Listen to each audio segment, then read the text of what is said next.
When I woke up, it was almost breakfast time. I saw Mia watching a cartoon movie.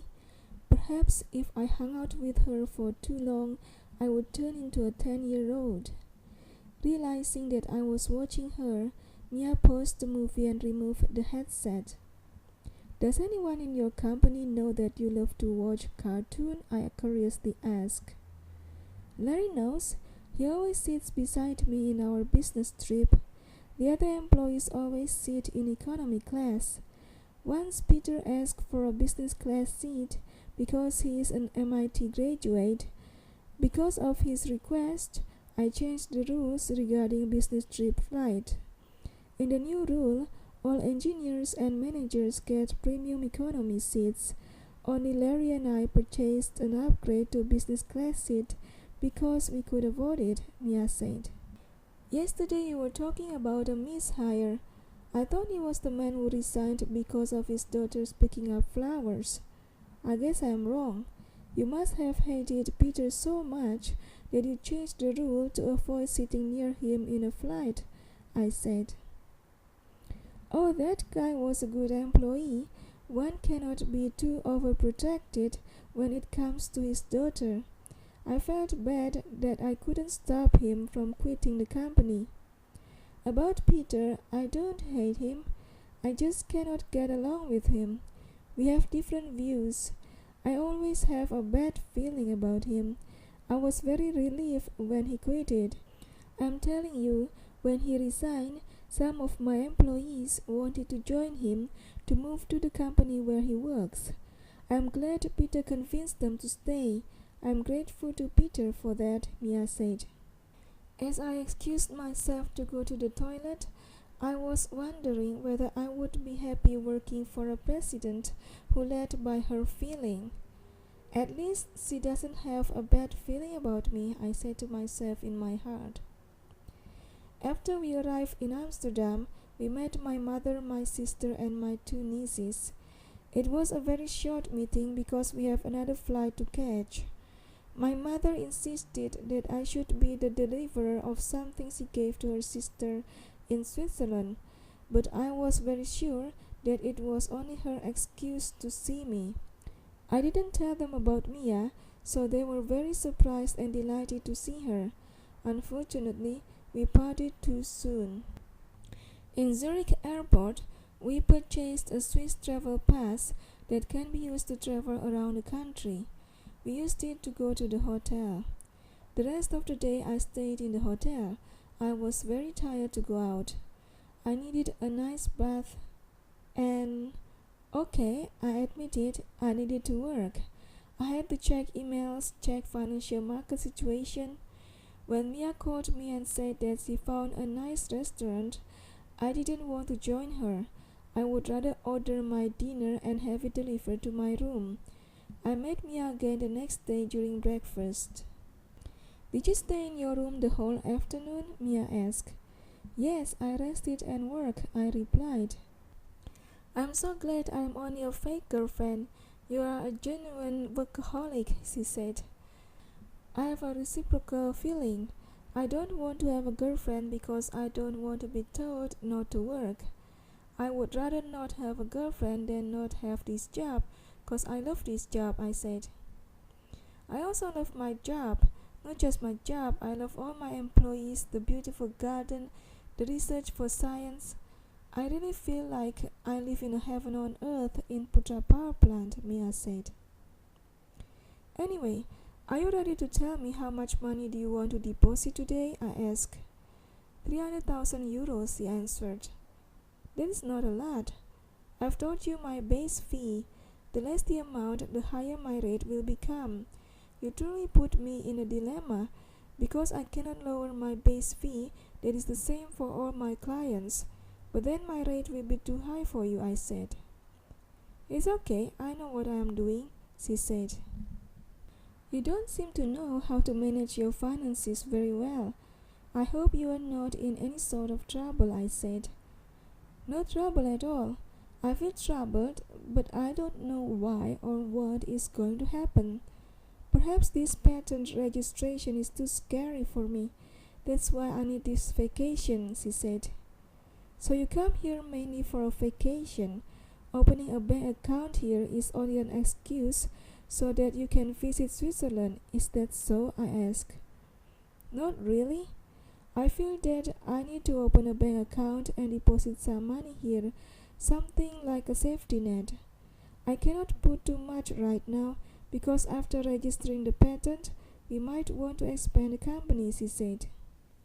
I've met a lot of company leaders, but you are the first who rely heavily on feelings in making decisions. As a person who relies on my brain more than my feeling in decision making, I totally disagree with your method. Yet, you seem to be quite successful using that method. I wish you will continually be successful in the future, I said. Thanks for the wish, she said. We went to the bank and opened her new account. When I asked her how she wanted to invest her 300,000 euros, she simply agreed with everything I recommended. After this matter was settled, we traveled to another city. Mia was very happy on the train. She liked the train, the scenery, and the next destination, Basel. Unfortunately, I got work to do, so after we checked in to the hotel, Mia was traveling around on her own while I went to work.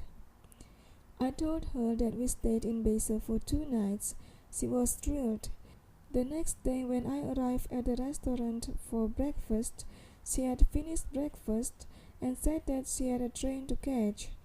In the evening I called her to have dinner together, but she said that she was on a train and probably would arrive in Basel in more than 2 hours. The dinner date was off. The next day we took a train to Geneva. My aunt picked us up at the train station. "Your aunt has a limousine?" Mia asked in a delightful surprise. "Clara, you're awesome." Clara just laughed and said, "I have a limousine, but you have a power plant. You're an amazing woman too. Isaac is a lucky man." Once we sat in the car, I said to Clara, "Auntie, as I've mentioned in the phone, Mia is an Indonesian woman. We don't sleep together, we don't kiss until the day we're married. I respect her traditional view. I hope you have prepared a separate guest room for her." "Yes, I did, as you requested," Clara said. "Anyway, Mia, why do you like Isaac?" "He's very handsome, don't you agree, Clara? I liked him the first time I saw him through the security camera," Mia answered. "He is indeed a handsome man. He could have easily got a girlfriend if he isn't this picky." "Isaac, why is Mia different from other girls?" Clara asked. "Mia is an independent woman. She doesn't mind that I am a workaholic," I answered. "Really?" "Yes, I am a workaholic myself. If he doesn't mind that I am a workaholic, I wouldn't mind either," Mia answered. Clara was stunned. "Can such a relationship work?" she asked. "We've just known each other for a couple of months. So far so good," I answered. Clara lives in a big house in the countryside. She has a huge garden as well. "Wow, you have more security guards than I do," Mia said as we passed through the gate into her residence. "And a beautiful garden." I made as many client appointments as I could every time I visited Aunt Clara to avoid meeting whoever girl she wanted to introduce. Although this time I brought Mia, I didn't cancel any of my appointments. I thought it wasn't necessary. As soon as I put my luggage in my room, I left the house again. When I borrowed one of Clara's cars, she thought I was going to take Mia with me. She was surprised that I didn't. Mia was very smart at playing a fake girlfriend. She quickly calmed Clara and talked about gardening, a topic they both love. I saw Mia again the next day at breakfast. Clara and her husband Luca were also there. "Are you going to work again today?" Clara asked. "Yes, I've made too many appointments. Cannot cancel them," I answered. "Seriously, you should treat your girlfriend better," Clara said. "Don't worry about me, I'm fine," Mia quickly calmed her down. He likes to be independent. I like to be independent. We're both okay with that. You are the weirdest couple I've ever known, Clara said. Mia quickly changed the topic of the conversation. She told them about my first visit to Putra Power Plant. You were angry with the security guard over $30, Clara asked. It was 300,000 rupiahs, which was less than $30. I didn't know he wanted to help me. I thought he overcharged me because a fee to a public garden was much lower than that, I said. We talked funny stuff that we experienced in Indonesia. Unfortunately, I had to go again, leaving Mia with my aunt. Uncle Luca also went to work. I can't believe Isaac doesn't change at all after having a girlfriend. I'm sorry that he treated you like this, said Clara. I'm happy that he chose me as his girlfriend, Mia said. You're such a sweet girl. Did Isaac ever purchase any jewelry for you? Clara asked. No, we hung out only recently, Mia answered. Ah, I think Isaac should buy some jewelry for you. He's been busy making money, so he should at least reward you with something. My husband and I are in jewelry business. I'm sure I can make Isaac buy something for you, Clara said. Are you sure you can make Isaac buy some jewelry for me? Mia asked. Absolutely. Don't doubt my ability to sell jewelry to a man in love, Clara said with confidence. Come, I'll show you my collections. Clara invited me to her store in the house. Mia chose one of the expensive set of necklace and earrings in gold with ruby stones. You have an elegant taste, Clara praised Mia. Do you mind if I persuade Isaac to also purchase an engagement ring and wedding rings? I understand that it is a bit out of line. I'm sorry. No, I don't mind, Mia answered before Clara finished her apology. Thank you, said Clara. She showed Mia her collections in the store. Which one do you like? This engagement ring is pretty. Mia shook her head. She showed Clara the ring in her finger. This is my late mother's engagement ring. It has a bigger diamond than any of these collections. I'm going to wear Isaac's ring beside this ring. I see what you mean, said Clara. She invited Mia into a room inside the store. There Mia sat on a sofa, while Clara went into an adjacent room to pick up her royal collections. Mia's eyes were as bright as the stars when she saw them. Wow, you have awesome collections of engagement rings, she said to Clara. Mia tried the ring with the biggest diamond.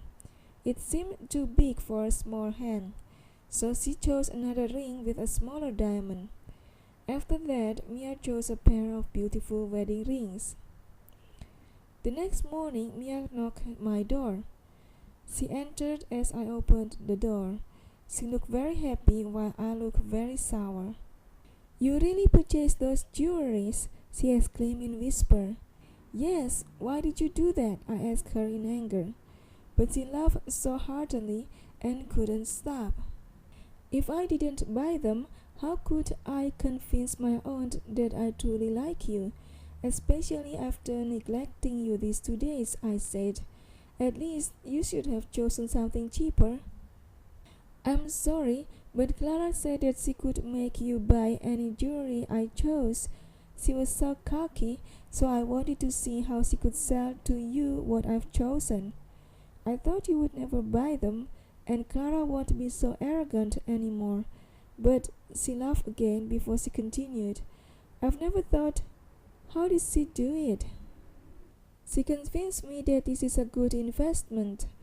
Since I've always advised her about the importance of diversification, and I've never invested in jewelry before, I didn't continue speaking because Mia laughed even harder. Investment in jewelry? Oh, this is so funny. Since when buying a jewelry is an investment? Well, your future girlfriend is a very lucky girl, Mia said. You're such an awful fake girlfriend, I said in whisper. You know that there won't be any future girlfriend, and she laughed even harder again.